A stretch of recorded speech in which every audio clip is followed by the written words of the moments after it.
All right, good afternoon, everyone, and welcome to the Finance Executive Committee meeting for Wednesday, January the 28th. I am Jason Winston, chair of the committee. I'm joined by my colleagues. To my right, we have Councilmembers Westmoreland and Juan, and to my left, we have Councilmember Hillis. This does constitute a quorum. Colleagues, I will make a motion to adopt the agenda. Is there a second? Second. A second by Hillis. If you can please open the vote.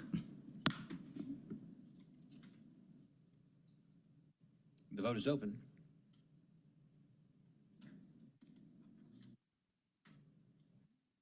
We've been joined by Councilmember Norwood. The vote is closed. 4 yeas, 0 nays. All right, colleagues, you've had your committee handout sent to you all, and so you've seen the minutes from our previous meeting. I will make a motion to approve. Is there a second? Second. A second by Juan. And we have been joined by Councilmember Martin. Sorry, first name's over here. Okay, that vote is open. The vote is closed. 5 yeas, 0 nays. Thank you. All right, colleagues, we are going to shoot to approve our goals and objectives for the February the 9th meeting. So if you have any suggestions or any feedback for us, please get those before our next meeting so we can approve those on February the 9th. This does take us to the public comment section of our agenda. We do have one speaker signed up. You'll have 3 minutes. If Deborah Arnold can please come to the podium.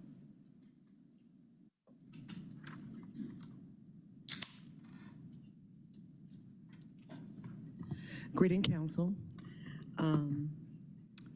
Councilman Norwood, Garland's cleanest back in the day. Councilman Amos, who's come to Mechanicsville, I invited him once to come out to speak to the tenants there. Thank you for you're here, and thank you for everything that you've done. To Councilman Westmoreland, I heard your voice, and that's why I voted for you quite some time. I voted also for Alex Juan. I advocated once with Ms. Gloria, but I've given everyone a chance across the board as well. I am Deborah Jean Arnold. I am a resident of Mechanicsville, NPU-V. I'm making my voice for the last time, hopefully, that you all will literally hear me this time. I am one that, to dedicate myself completely to my community, to my family, wherever available possible, to stand as a person who was really committed moving forth in my present and my future. And that what is definitely all about. Those that seem that was a problematic for them, those who seem to say her past is why she's this way, no. It's my present and my future. And to press my way to be a college grad, to press my way to use my own personal car to make sure voters got to the poll, to make sure I use my own personal car that tenants in the community got to meetings. I did everything I could possible to make it optimistic for me and my family and everything that I tried to do. At this point,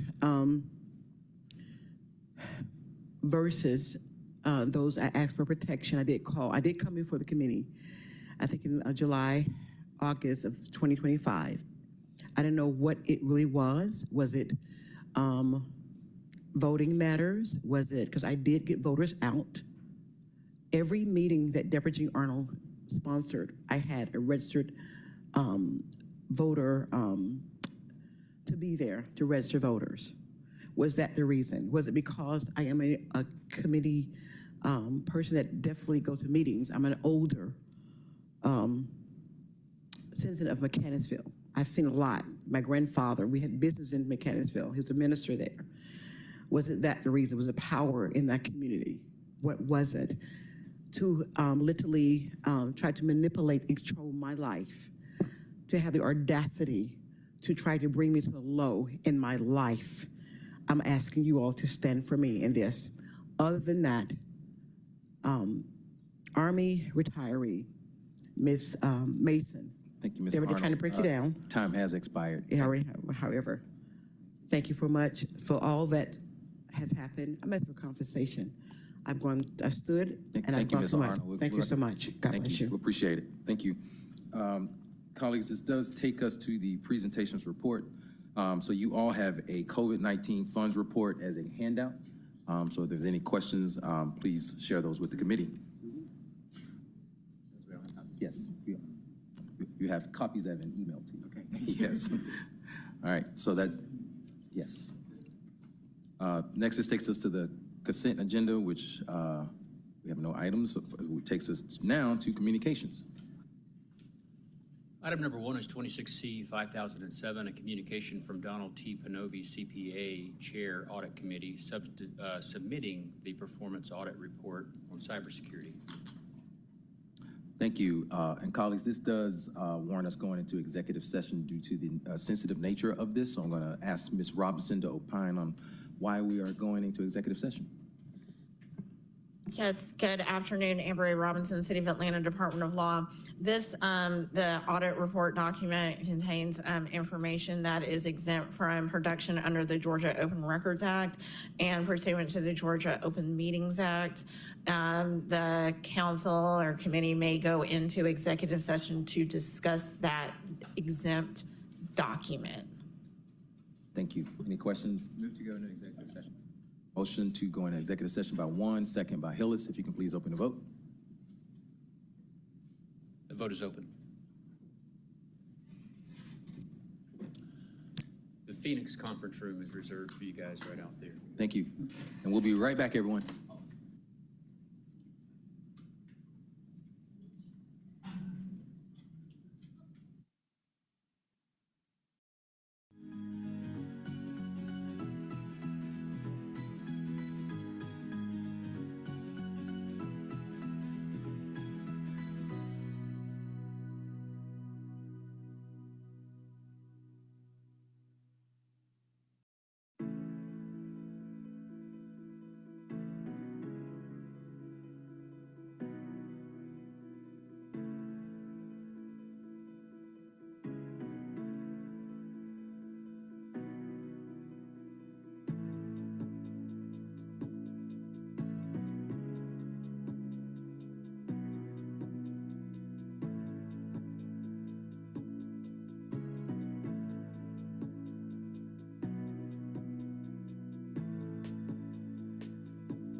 All right, everyone. Thank you for bearing with us during that report. I will make a motion to exit executive session. Second. Of a second by Hillis. If you can please open the vote. The vote is open.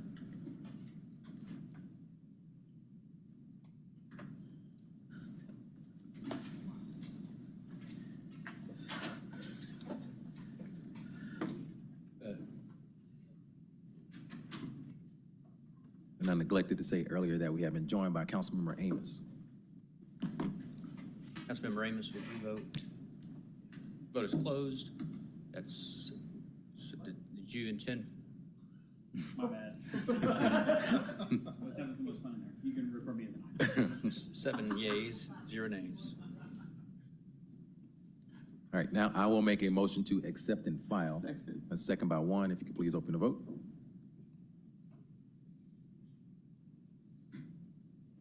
The vote is open.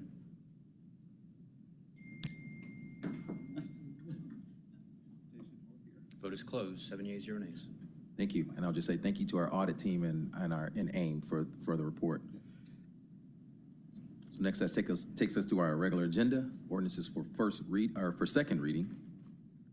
Our first item is 26-01009, an ordinance by the Finance Executive Committee to waive Chapter 2, the article number listed of grant applications of the City of Atlanta Code of Ordinances to ratify the City of Atlanta's grant application with the United States Department of Homeland Security for the FY24 non-competing continuation funding for the FY19 Securing the City's program, to authorize the mayor and the mayor's sole discretion to execute any required documents that the city attorney deems necessary or advisable in order to effectuate the implementation of this award, and subject to the mayor's execution of such documents, to authorize the chief financial officer to accept the carryover funds in the NCC grant funding and to reallocate the FY25 budget in the amount of $687,180.76 to reappropriate grant funds from DHS and for other purposes. And I have Mr. Denbrock lined up to speak. I have a motion to approve from Juan, second by Westmoreland. If you could please open the vote. The vote is open.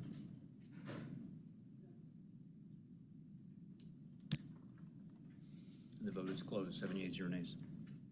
Thank you. This takes us to item number 3, 26-01075, an ordinance by Councilmember Alex Warren to donate $35,000.00 to the Brookwood Hills Community Club, Inc., pursuant to the section number listed of the City of Atlanta's charter as matching grants for sidewalk remediation in Brookwood Hills and for other purposes. A motion to approve by Councilmember Warren. I will second. If you could please open the vote. The vote is open.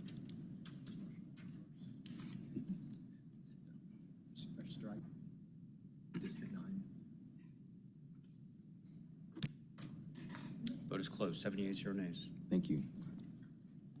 Next, item number 4, 26-01078, an ordinance by Councilmembers Andrea Boone and Michael Julian Bond to waive Chapter 2, Article 4, Division 1 of the section number listed, grant applications to retroactively ratify the City of Atlanta submission on behalf of the Mayor's Office of Emergency Preparedness of an application for an award from the Atlanta Urban Area Security Initiative in an amount not to exceed $60,061.00 to be utilized for technology enhancements in 2 rooms adjacent.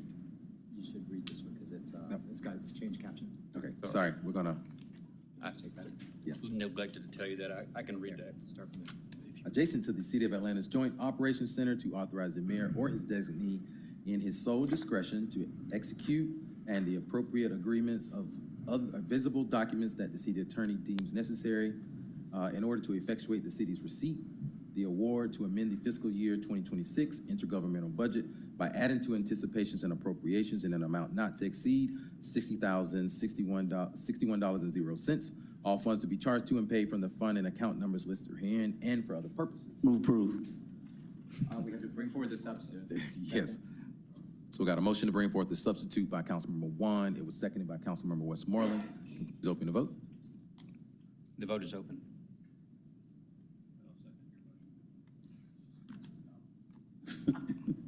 So now that we have the substitute before us, Mr. Demby, sorry. The vote's not closed. Have all members voted?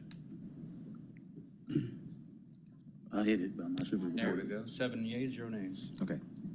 Mr. Demby. Oh, yes.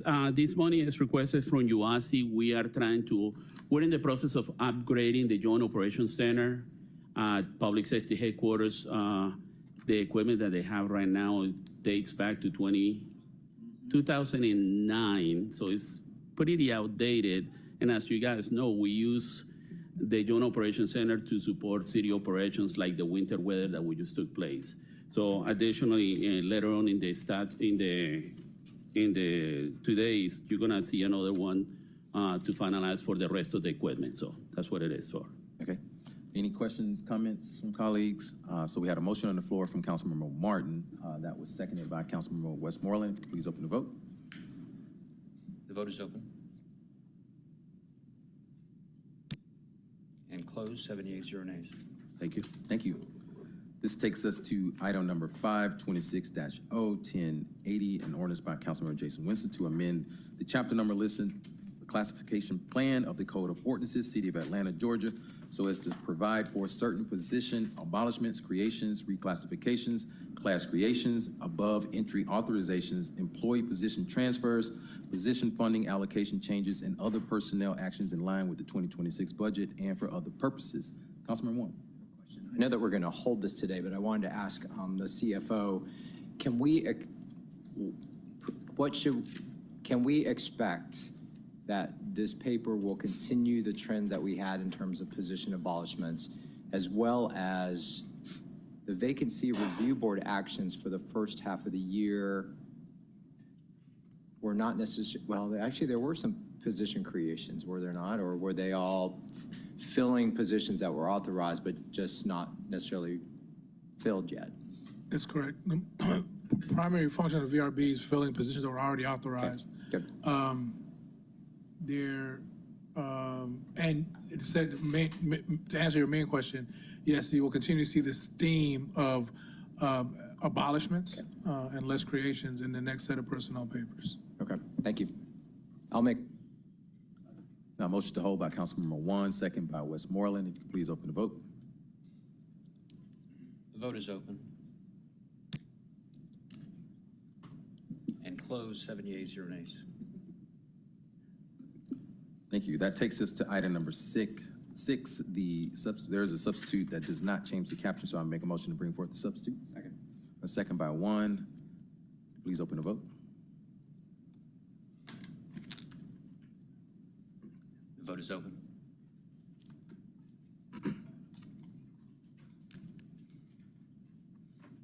Would all members please vote? And the vote is closed, 7 yeas, 0 nays. Thank you. So the last caption was like a rhyme. This one is like a novel, so bear with me, everyone.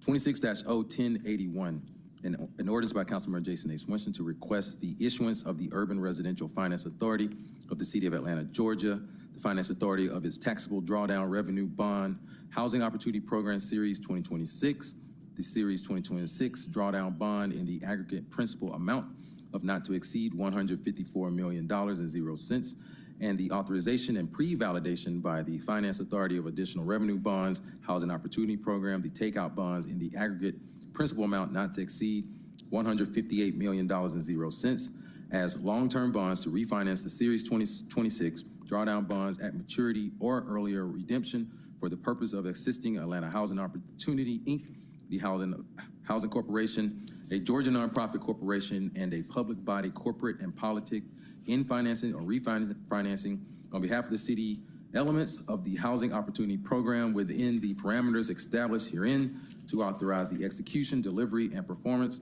of a Fourth Amended and restated intergovernmental housing cooperation agreement with the Housing Corporation to authorize acknowledgement of service and the filings of an answer on behalf of the city in validation proceedings to be brought in validating the Series 2026 drawdown bond and pre-validating the takeout bonds to authorize the execution, delivery, and performance of a continuing covenant agreement in connection with the sale of the Series 2026 drawdown bond and to authorize certain related actions, all in connection with the Housing Opportunity Program financed through the Finance Authority's issuance of the Series 2026 drawdown bond and authorization and pre-validation of the takeout bonds and for other related purposes. Mr. Knight. It's a mouthful, yes. Yes. Good afternoon, Chairman Winston, members of the committee. I'm Courtney Knight, City Treasurer. As long ago as 2007, the city issued what we're calling housing opportunity bonds for the purpose of funding affordable housing programs and projects throughout the city. So in 2007, we issued bonds. In 2017, we issued more bonds. And then beginning in 2021, we added a little wrinkle. And instead of issuing bonds to the public, we sold bonds directly to JP Morgan Bank. These are taxable bonds, and that gives us a lot more flexibility with respect to the types of projects and programs that we can fund. So we issued $50 million to JP Morgan in 2021. We came back in 2023 and we issued another $100 million. Those two bonds come due on March 1 of this year. So despite the complexity of the caption that you read, Councilmember Winston, all we're really asking for is authorization to refinance those bonds that are coming due on March 1. The refinancing will have a 3-year maximum term on it, and that will give us enough time to figure out actually a long-term takeout financing. So we're also asking today for basically authorization to validate the long-term takeout financing, not for the issuance itself, but to go to court within the next 3 years and seek validation for those bonds. So I'm available to answer any question y'all might have. And also we have Dr. Eloisa Clementix here. Invest Atlanta acts as the program administrator for this program.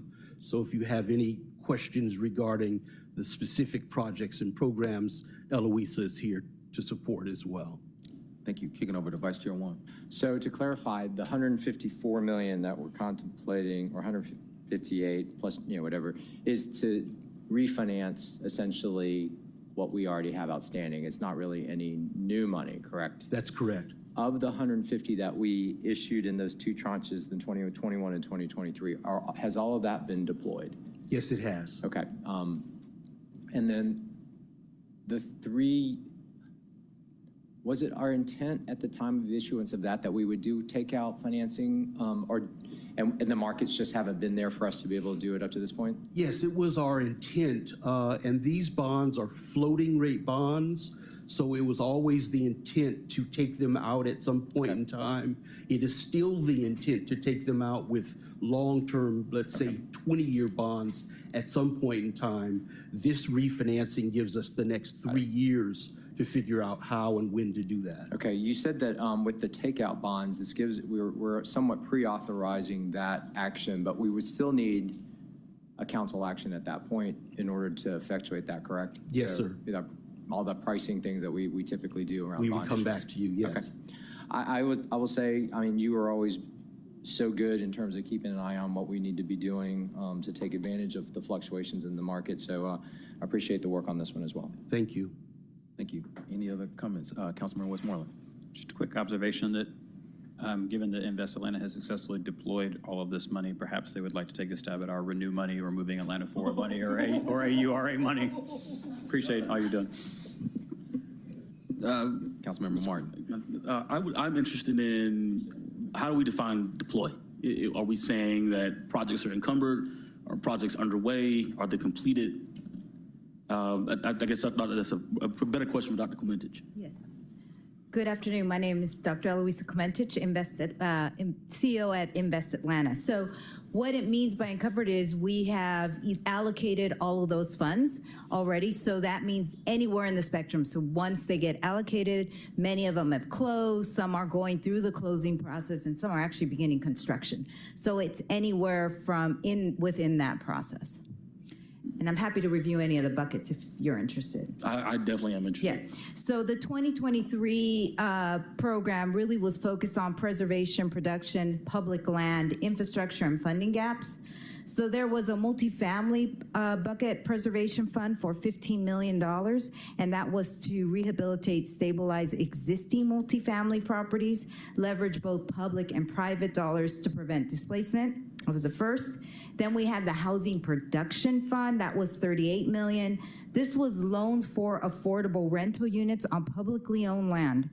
Target thresholds are at 80% AMI or below, with priority given to those projects that had a 60% AMI or below. There was a component for Public Land Infrastructure Fund, $15 million. These were grants and loans for critical infrastructure.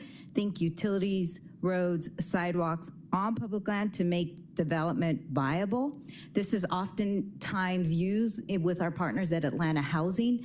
They can't use their funds for the public investment side, but they need it to unlock their funds to create their projects. So we work very closely with them. And then we had the multifamily gap financing of $29 million. This addressed financing gaps in low-income housing tax credits and other affordable developments. They provide favorable terms for deeper affordability. And then lastly was program administration. And I know some of the funds are deployed as loans. How are we gauging the paybacks of those loans by the different developers, and kind of where do we, I don't know if you could answer that question in full today, but where do we stand with the rate of those loans being repaid? I could get a direct update from my CFO who would run that analysis for us, but I'll tell you is that I haven't heard any concerns of us not getting paid back on some of those loans. And then the whole idea is once the funding comes back in, we will reissue it to support other affordable housing programs. That was my next question, so I appreciate it. You're welcome. All right. All right, thank you. Councilmember Warren. Yeah, I wonder, so what is the funding source for the debt service on this? Is it from the projects? Is it from us? Is it from other sources? Primarily, the security for the bonds is the general fund, and that gives it the ratable credit that attracts a bank like JP Morgan to be our partner on this deal. Behind the scenes, it's the Affordable Housing Trust Fund and some of the loan repayments that Eloisa just referred to are security for the bonds. But what we pledge to the bank is the city's general fund. Okay, but the debt service payments that we make every year is coming out of the Affordable Housing Trust Fund? Portion of it, yes, not the entirety of it. What's the approximate amount and approximate split? It's up to 50% of the debt service from the Affordable Housing Trust Fund. Correct. And There's about 60 million or so of debt service annually for all of the affordable housing and homeless opportunity bonds. So roughly about 7 to 8 million is coming from the general fund through the Affordable Housing Trust Fund. Okay, thank you. Mr. Chair. 7 to 8. Councilmember Martin. That brings me back to the loans. I would like to see, I don't know if at a future meeting, if we could sort of get an overview of those loans being paid back at some point. I guess it would, I don't know how we would do that, but that's extremely important to me because I live in an area and represent an area that really, really relies on these types of programs. And those loans being paid back make the program sustainable. And so I would love to see sort of just a ledger of who's gotten the money, how they've deployed it, and where they are in paying it back. Be happy to present that, yes. All right, I'll thank do you. it at our next quarterly meeting if you'd like. Fantastic. Thank you, Mr. Chair. All right, thank you. We have a motion to approve. We have a second by Hillis. If you can please open the vote. The vote is open. The vote is closed, 78 0 nays. Thank you, Mr. Knight. Thank you, Dr. Clemente. Thank you. Appreciate it. So that takes us to item number 7, 26-1082, an ordinance by Councilmember Martin authorizing the mayor or his designee on behalf of the Mayor's Office of International Immigrant Affairs to retroactively ratify the submission of an application for and accept a grant award from the Criminal Justice Coordinating Council fiscal year 2026 State Victim Services Grant Program in an amount not to exceed $41,660.67 to support the Victim Service Program and provide direct services to victims of crimes, to authorize the execution of any grant agreements and related documents necessary to effectuate the grant, and to amend the FY 2026 budget by adding to anticipations and appropriations in an amount not to exceed $41,666.67. All funds to be charged to and paid from the fund accounts listed herein and for other purposes. Move approve. Got a motion to approve by Martin, second by Juan. If you can please open the vote. That vote is open.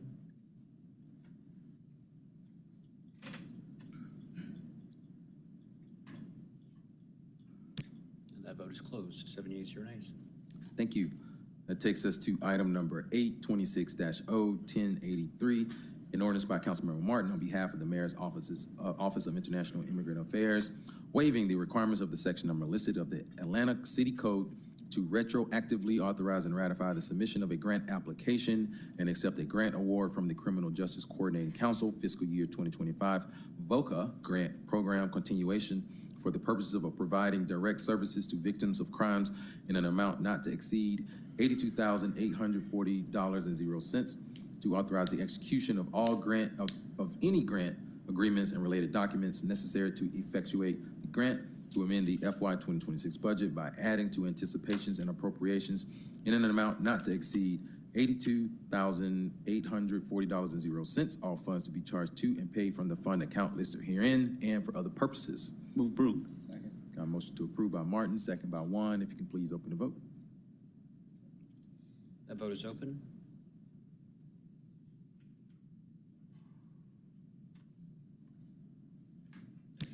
And the vote is closed. 7 yeas, 0 nays. We like grants in this committee. So that takes us to item number 9, 26-1090, an ordinance by Councilmember Bakhtiari to provide for the annexation of properties having frontage on Sargent Avenue Southeast, Smith Street Southeast, Ford Street Southeast, Orange Blossom Terrace Southeast, Young Street Southeast, Ginn Street Southeast, Boulder Crest Drive Southeast, and Eastland Road Southeast in unincorporated DeKalb County to the corporate boundaries of the city of Atlanta, Georgia, pursuant to the 60% method to extend the boundaries of the Atlanta Independent School System, to notify the Georgia Department of Community Affairs of such annexation and for other purposes. The motion is to hold these items because of a public hearing that is scheduled in February. Second. We have a second by Juan. If you can please open the vote. The vote is open. And closed. 7 yeas, 0 nays. So this takes us to resolutions. The first is item number 10, 26R-3100. A resolution by Councilmember Winston authorizing the Chief Financial Officer to refund customers for overpayments to water and sewer accounts in the amount of $141,056.12. All funds to be charged to and paid from the fund department organization account numbers listed herein and for other purposes. College, you know, this is pretty procedural. We get this on a regular basis. I will make a motion to approve. Second. A second by Juan. If you please open the vote. The vote is open. And closed. 7 yeas, 0 nays. Similarly, we have item number 11, 26-R-3101, a resolution by Councilmember Winston authorizing the Commissioner of the Department of Watershed Management to adjust water and sewer service charges on certain customer accounts in accordance with the Atlanta City Code section number listed in the amount of $234,416.12 and for other purposes. So I'll make a motion to approve. I have a second by Juan. If you could please open the vote. The vote is open. And closed. 7 yeas, 0 nays. Thank you. Item number 12, 26-R-3103, A resolution by Councilmember Martin authorizing the mayor or his designee to execute special procurement agreement number listed upgrades with Atlanta Soundworks LLC on behalf of the Mayor's Office of Emergency Preparedness pursuant to the section number listed of the City of Atlanta Code of Ordinances for a term of 1 year with 3 one-year renewal options in an amount not to exceed $485,583.00. All contracted work will be charged to and paid from the Fund Department organization and account number listed herein and for other purposes. Welcome back, Mr. Denbrock. I have a motion to approve by Juan, second by Martin. Please open the vote. The vote is open. The vote is closed. 7 yeas, 0 nays. It's favorable. Thank you. Thank you. Takes us to item number 13. There is a substitute, so I'll make a motion to bring forth the substitute. Second. A second by Juan. If you could please open the vote. The vote is open.